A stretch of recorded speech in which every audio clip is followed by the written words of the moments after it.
What's up guys, Houndish here, and today we're jumping in with some Destiny 2 news, and it's Thursday, so of course we get many revelations from the TWID, which is Bungie's weekly update. As always, they have some roundups, known issues and content updates coming down the road, so we'll cover it all in the video. As always guys, if you enjoyed this one, a rating really helps us out down below. Also get subscribed and I can keep you posted with more Destiny content moving forward, but without further delay, let's get into it. A couple of quick mentions before we get into Bungie's update today. Destiny Bulletin shared that the Echoes episode Secret Exotic Weapon and Mission will release in Act 3, which will be sometime after August 27th. The 27th is the date when Act 3 actually begins, so more than likely we'll get access to this in September. We won't get into spoilers here, but we will be working on another craftable exotic weapon. I actually have a separate video that details what the weapon is, the perks, and some of the upgrades that we'll get access to when we run that quest, so if you want to check that out, it is linked down below.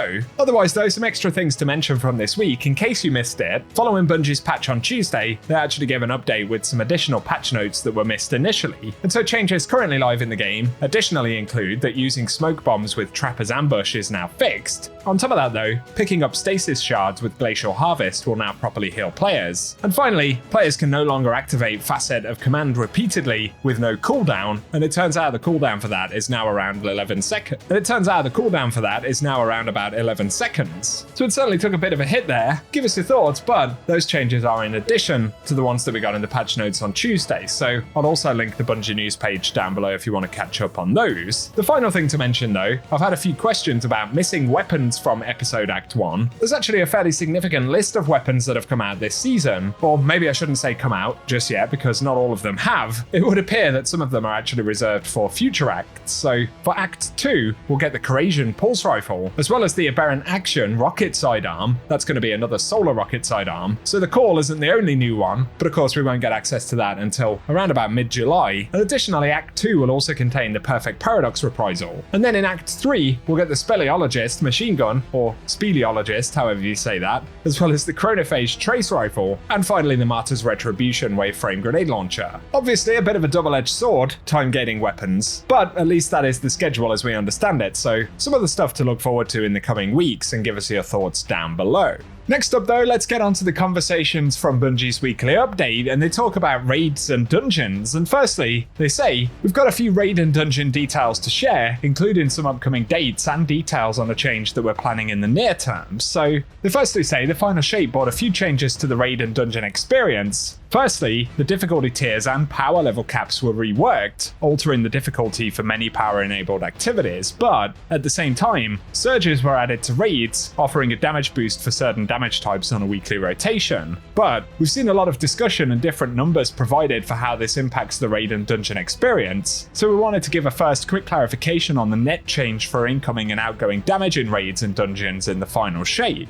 So in terms of the percentage change in the final shape, we can see for damage sources and outgoing damage, the power cap is -5, for raids it's -33, and dungeons is +2%, but outgoing plus surge is -5 at the power cap, -15 for raids, and +28 for dungeons. Then for incoming it's -5, with raids seeing +32%, and dungeons seeing +17%, and for incoming, +15% power cap, +3% in raids, and -8% in dungeons. So a little bit convoluted and confusing right there. They do say these numbers are specifically for regular combatants like dregs or acolytes, but more difficult combatants may scale a bit differently, and they finally say raids and dungeons had different settings previously. However, being very similar to each other, they were changed to use the same settings in the final shape. Here's the important bit though, they say, while the outgoing damage is capped at -5, in the power-enabled match-made difficulties like standard and advanced, players will continue to increase defensive effectiveness beyond the target power, and the target power display focuses on offensive output for UI and UX reasons, and this means that players will continue to reduce incoming damage up to +15 in standard and +10 in advanced. And in the chart above they say we can see that players only take slightly more damage in raids at +15, while they take less damage in dungeons than before the final shape. But with that context in mind, we've been listening to feedback around how surges have been impacting player build choice, and they do have a plan planned change. So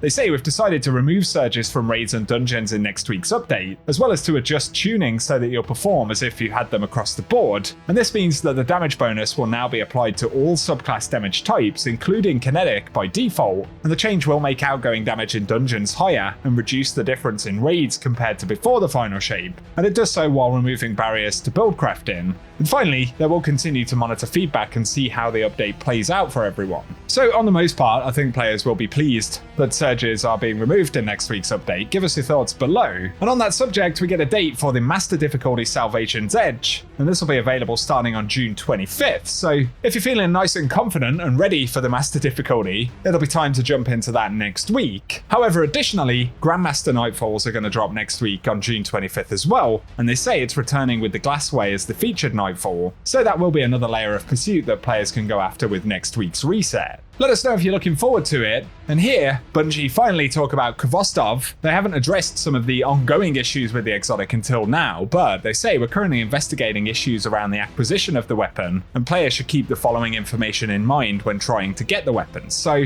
for Motes of Light, they say that players should ensure they've collected and placed all visions of the Traveler, in addition to defeating all overthrow bosses in each area. They also say we additionally recommend that players who only need to defeat the Taken Servitor boss in the Bloomin attempt to kill it a couple of times, including returning to orbit between runs. Plus they say we're aware of an issue where the triumphs that track which overthrow bosses have been killed are not functioning correctly, and players should not be using those triumphs as a confirmation that they've successfully defeated all unique overthrow bosses. So that's a good bit of clarification. I actually spoke about this in a video yesterday, and I directed players to make sure that they'd completed those triumphs if they were still missing any motes.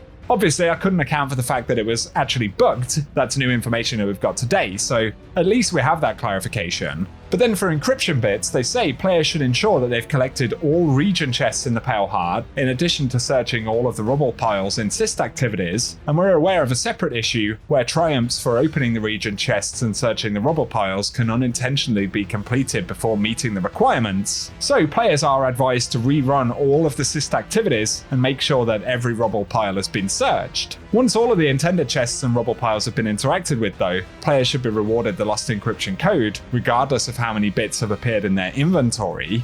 So that's another kind of frustrating bug with this. It's quite a glitchy quest, really. So a couple of extra things to keep in mind. Obviously, not the most fun in the world replaying Syst missions to try and pick up stuff that you've already essentially done, but that is the current attempted workaround that players can use. And otherwise, they talk about acquiring prismatic on alternate characters, and they say the Destined Heroes quest, as well as Lost in the Light and Found in the Dark quests, can only be completed once per account. So players who purchase Final Shape campaign boost, or who are attempting to acquire prismatic on alternate characters, will instead need to play the 6 adventures available in the Lost City to unlock those prismatic abilities. And then lastly, we have known issues here, and they say the Mode of Light drop from Khvostov, the taken by the Witness boss, may be flung from the boss on defeat, resulting in it not appearing directly where they fell. So that might be another issue that you actually encounter when trying to get the Khvostov quest done, is that the mote may actually be thrown out of the cave somewhere into the zone. And then they say the Golden Tricorn perk is incorrectly tied to player's super damage type instead of their grenade or melee, and that for Winter's Guile, it doesn't auto-shatter enemies frozen with Penumbral Blast when using the prismatic subclass, and then completing the Lightfall campaign on legendary difficulty does not award a choice of exotic item. But additionally, Two-Tailed Fox does not benefit from elemental weapon surge armor mods, and they say players are unable to claim the Trials of Osiris rank 10 reputation reward. So those are some new things that they're tracking. It's possible for some of the currently recognized known issues that we will get more fixes in that update next week.